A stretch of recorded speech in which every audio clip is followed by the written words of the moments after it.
Eudemian Ethics by Aristotle, translated by J. Solomon. Chapter 1.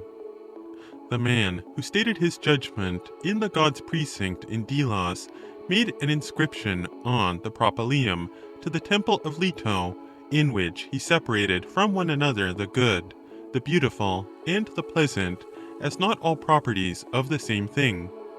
He wrote, "Most beautiful is what is most just, but best is health, and pleasantest the obtaining of what one desires." But let us disagree with him, for happiness is at once the most beautiful and best of all things, and also the pleasantest. Now, about each thing and kind there are many views that are disputed and need investigation. Of these, some concern knowledge only, some the acquisition of things, and the performance of acts as well. About those which involve speculative philosophy only, we must at a suitable opportunity say what is relevant to that study. But first we must consider in what the happy life consists, and how it is to be acquired, whether all who receive the epithet happy become so by nature, as we become tall, short, or of different complexions, or by teaching, happiness being a sort of science, or by some sort of discipline, for men acquire many qualities neither by nature nor by teaching, but by habituation, bad qualities if they are habituated to the bad, good if to the good. Or do men become happy in none of these ways, but either, like those possessed by nymphs or deities, through a sort of divine influence, being as it were inspired, or through chance? For many declare happiness to be identical with good luck. That men then possess happiness through all or some one of these causes is evident, for practically all new creations come under these principles. For all acts arising from intelligence may be included among acts that arise from knowledge. Now, to be happy, to live blissfully and beautifully, must consist mainly in three things, which seem most desirable. For some say prudence is the greatest good, some virtue, and some pleasure. Some also dispute about the magnitude of the contribution made by each of these elements to happiness, some declaring the contribution of one to be greater, some that of another. These regarding prudence as a greater good than virtue, those the opposite, while others regard pleasure as a greater good than either. And some consider the happy life to be compounded of all or of two of these, while others hold it to consist in one of them alone. Chapter 2. First then, about these things, we must enjoin everyone that has the power to live according to his own choice to set up for himself some object for the beautiful life to aim at, whether honor or reputation or wealth or culture, with reference to which he will then do all his acts, since not to have one's life organized in view of some end is a mark of much folly. Then, above all, we must first define to ourselves, without hurry or carelessness, in which of our belongings the happy life is lodged, and what are the indispensable conditions of its attainment. For health is not the same as the indispensable conditions of health, and so it is with many other things, e.g., the beautiful life, and its indispensable conditions are not identical. Of such things, some are not peculiar to health, or even to life, but common, to speak broadly, to all dispositions and actions, e.g., without breathing, or being awake, or having the power of movement, we could enjoy neither good nor evil. But some are indispensable conditions in a more special sense, and peculiar to each kind of thing, and these it is specially important to observe, e.g., the eating of meat and walking after meals are more peculiarly the indispensable conditions of a good physical state than the more general conditions mentioned above. For herein is the cause of the disputes about happy living, its nature and causes. For some take to be elements in happiness what are merely its indispensable conditions. Chapter 3. To examine, then, all the views held about happiness is superfluous, for children, sick people, and the insane all have views, but no sane person would dispute over them. For such persons need not argument, but years in which they may change, or else medical or political correction. For medicine, no less than stripes is a correction. Similarly, we have not to consider the views of the multitude, for they talk without consideration about almost everything, and most about happiness. For it is absurd to apply argument to those who need not argument but suffering. But since every study has its special problems, evidently there are such relating to the best life and best existence. The opinions, then, that put these difficulties it is well to examine, for a disputant's refutation of what is opposed to his argument is a demonstration of the argument itself.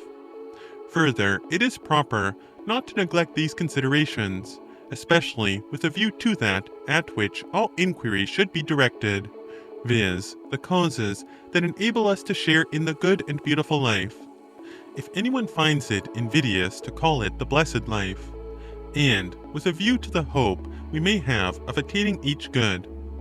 For if the beautiful life consists in what is due to fortune or nature, it would be something that many cannot hope for, since its acquisition is not in their power, nor attainable by their care or activity. But if it depends on the individual and his personal acts being of a certain character, then the supreme good would be both more general and more divine. More general, because more would be able to possess it. More divine, because happiness would then be the prize offered to those who make themselves and their acts of a certain character. Chapter 4.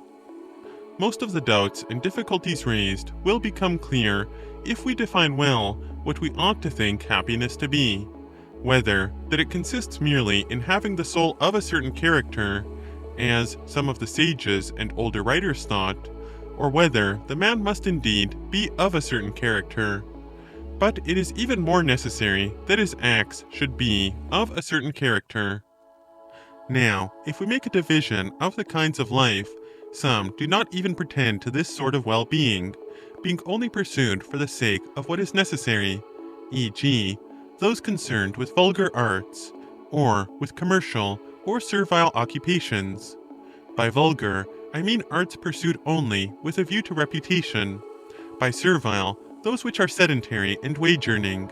By commercial, those connected with buying in markets and huckstering in shops.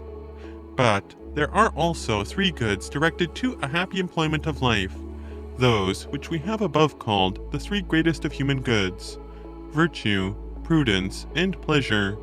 We thus see that there are three lives which all those choose who have power, viz., the lives of the political man, the philosopher, the voluptuary. For of these, the philosopher intends to occupy himself with prudence and contemplation of truth, the political man with noble acts, i.e., those springing from virtue, the voluptuary with bodily pleasures. Therefore, the latter calls a different person happy, as was indeed said before. Anaxagoras of Clazomene, being asked, "Who was the happiest of men?" answered, "None of those you suppose, but one who would appear a strange being to you," because he saw that the questioner thought it impossible for one not great and beautiful, or rich, to deserve the epithet happy, while he himself perhaps thought that the man who lived painlessly and pure of injustice, or else engaged in some divine contemplation, was really, as far as a man may be, blessed. Chapter 5.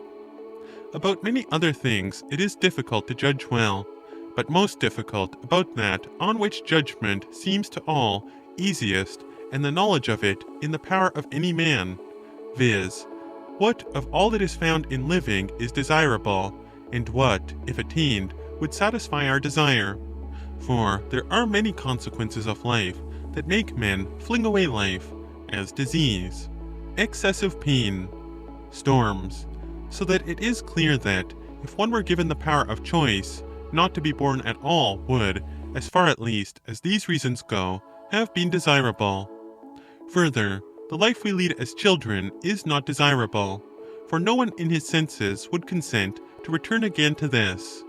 Further, many incidents involving neither pleasure nor pain, or involving pleasure but not of a noble kind, are such that, as far as they are concerned, non-existence is preferable to life.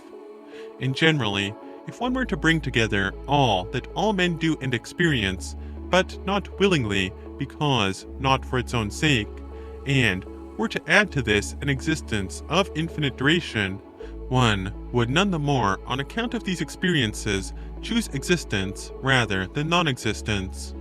But further, neither for the pleasure of eating alone, or that of sex, if all the other pleasures were removed, that knowing, or seeing, or any other sense provides men with, would a single man value existence, unless he were utterly servile, for it is clear that to the man making this choice there would be no difference between being born a brute and a man.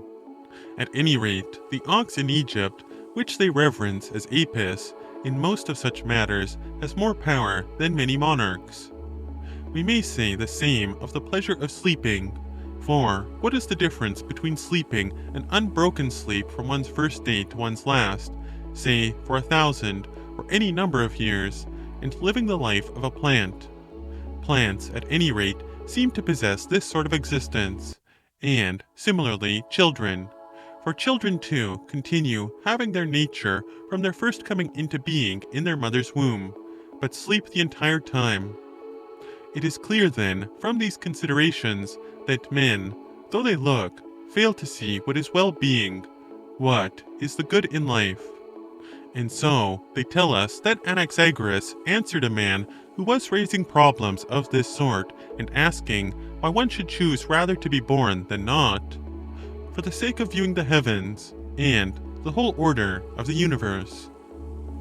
He then thought the choice of life for the sake of some sort of knowledge to be precious, but those who felicitate Sardanapalus or Smindirides the Sybarite, or any other of those who live the voluptuary's life, these seem all to place happiness in the feeling of pleasure, but others would rather choose virtuous deeds than either any sort of wisdom or sensual pleasures. At any rate, some choose these not only for the sake of reputation, but even when they are not going to win credit by them. But most political men are not truly so called. They are not in truth political, for the political man is one who chooses noble acts for their own sake, while most take up the political life for the sake of money and greed. From what has been said then, it is clear that all connect happiness with one or other of three lives: the political, the philosophic, and the voluptuaries. Now, among these, the nature and quality and sources of the pleasure of the body and sensual enjoyment are clear, so that we have not to inquire what such pleasures are, but whether they tend to happiness or not, and how they tend, and whether, supposing it right to attach to the noble life certain pleasures, it is right to attach these, or whether some other sort of participation in these is a necessity, but the pleasures through which men rightly think the happy man to live pleasantly and not merely painlessly are different. But about these let us inquire later. First, let us consider about virtue and prudence, the nature of each, and whether they are parts of the good life, either in themselves or through the actions that arise from them, since all, or at least all important thinkers, connect happiness with these.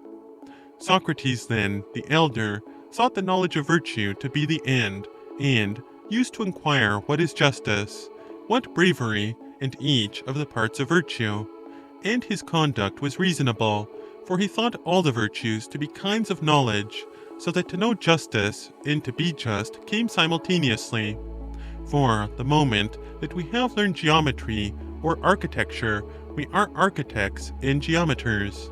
Therefore he inquired what virtue is, not how or from what it arises.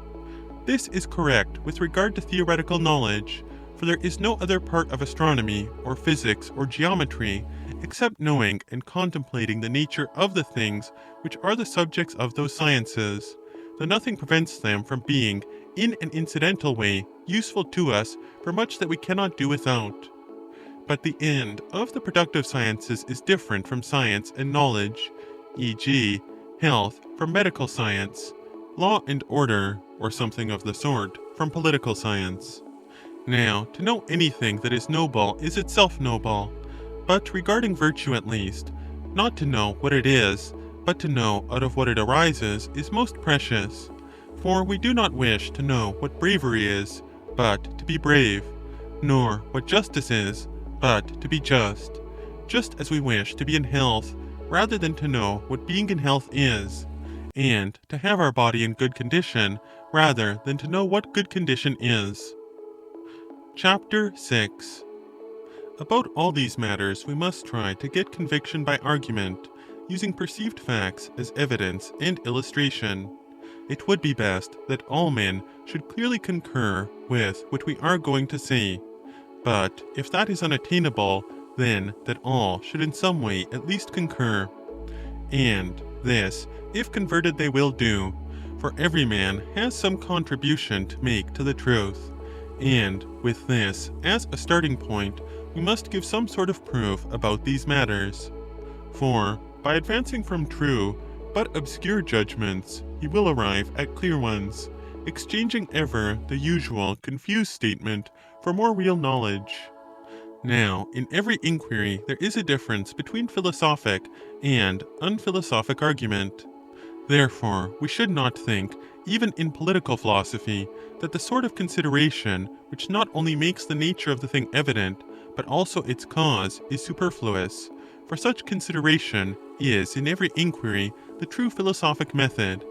But this needs much caution, for there are some who, through thinking it to be the mark of a philosopher to make no arbitrary statement, but always to give a reason, often unawares give reasons foreign to the subject and idle. This they do sometimes from ignorance, sometimes because they are charlatans, by which reasons even men experienced and able to act are trapped by those who neither have nor are capable of having practical and constructive intelligence, and this happens to them from want of culture. For inability in regard to each matter to distinguish reasonings appropriate to the subject from those foreign to it is want of culture.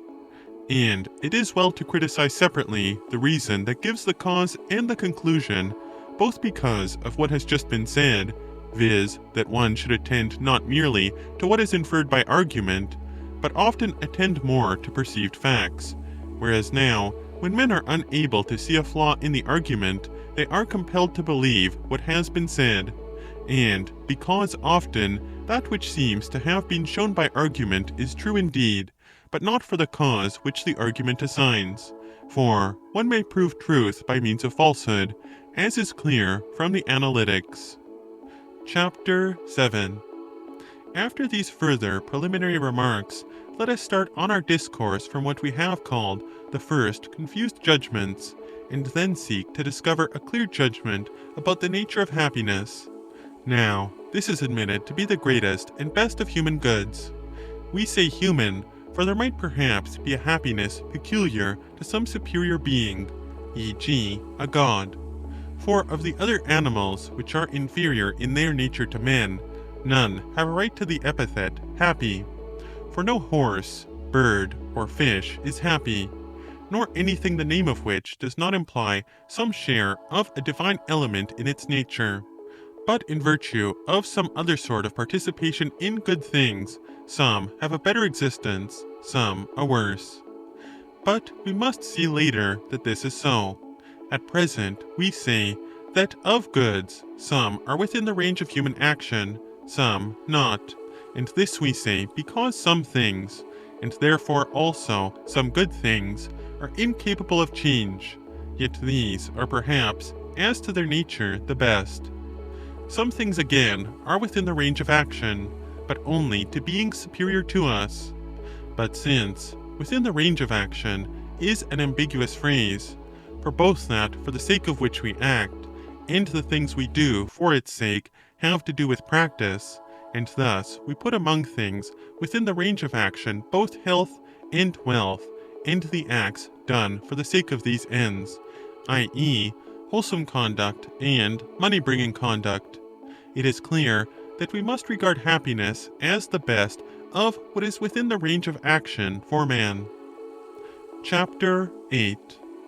We must then examine what is the best and in how many senses we use the word. The answer is principally contained in three views. For men say that the good per se is the best of all things. The good per se being that whose property is to be the original good, and the cause by its presence in other things of their being good, both of which attributes belong to the idea of good. I mean by both that of being the original good, and also the cause of other things being good by its presence in them.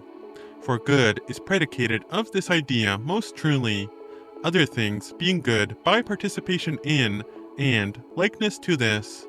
And this is the original good, for the destruction of that which is participated in involves also the destruction of that which participates in the idea, and is named from its participation in it. But this is the relation of the first to the latter, so that the idea of good is the good per se. For this is also, they say, separable from what participates in it, like all other ideas. The discussion, however, of this view belongs necessarily to another inquiry, and one, for the most part, more logical, for arguments that are at once destructive and general belong to no other science but logic. But if we must speak briefly about these matters, we say first that it is to speak abstractly and idly to assert that there is an idea, whether of good or of anything whatever. This has been considered in many ways, both in our popular and in our philosophic discussions. Next, however much there are ideas, and in particular an idea of good, they are perhaps useless with a view to a good life and to action. For the good has many senses, as numerous as those of being.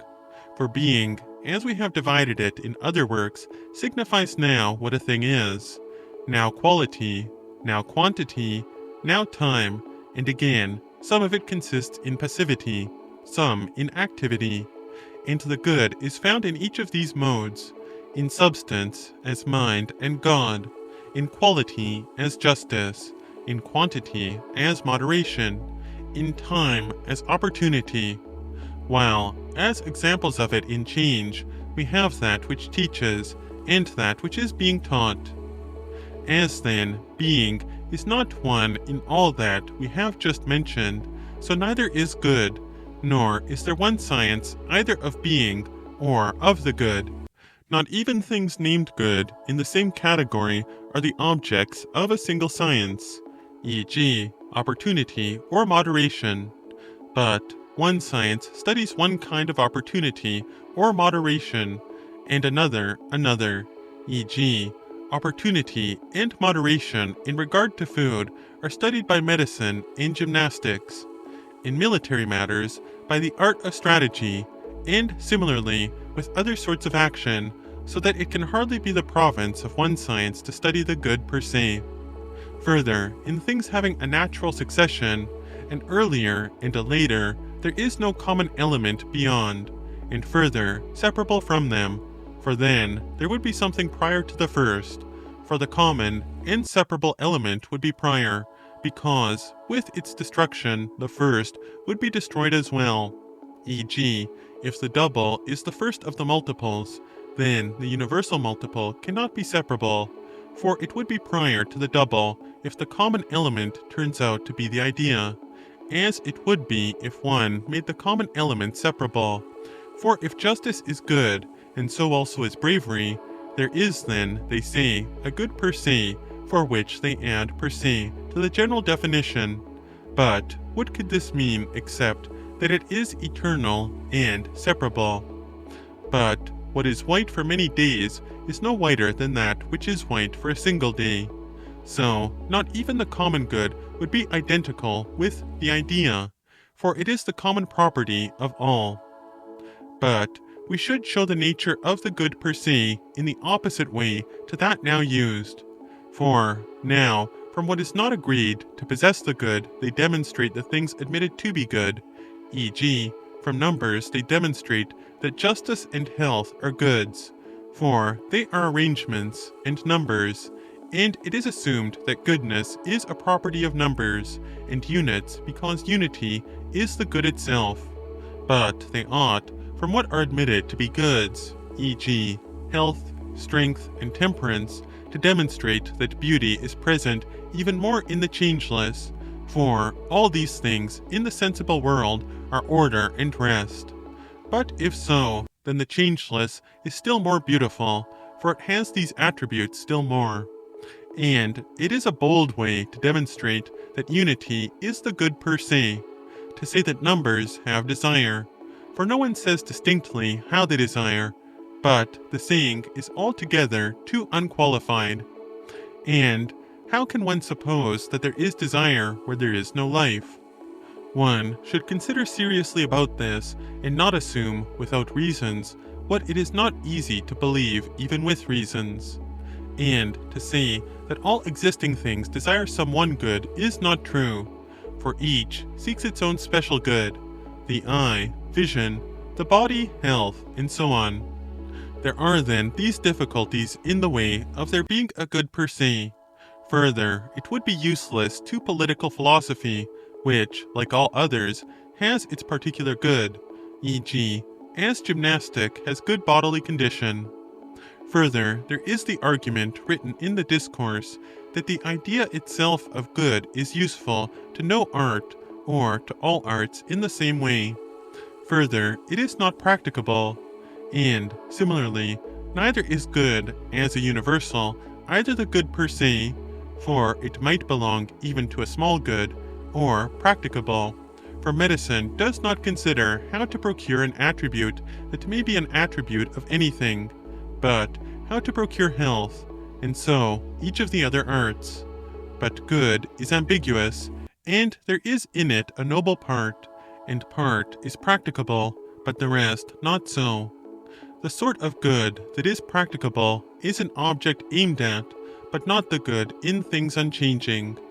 It is clear then that neither the idea of good nor the good as universal is the good per se that we are actually seeking, for the one is unchanging and not practical, and the other, though changing, is still not practical. But the object aimed at as end is best, and the cause of all that comes under it, and first of all goods. This then would be the good per se, the end of all human action, and this would be what comes under the master art of all, which is politics, economics, and prudence. For these mental habits differ from all others by their being of this nature. Whether they differ from one another must be stated later. And that the end is the cause of all that comes under it, the method of teaching shows.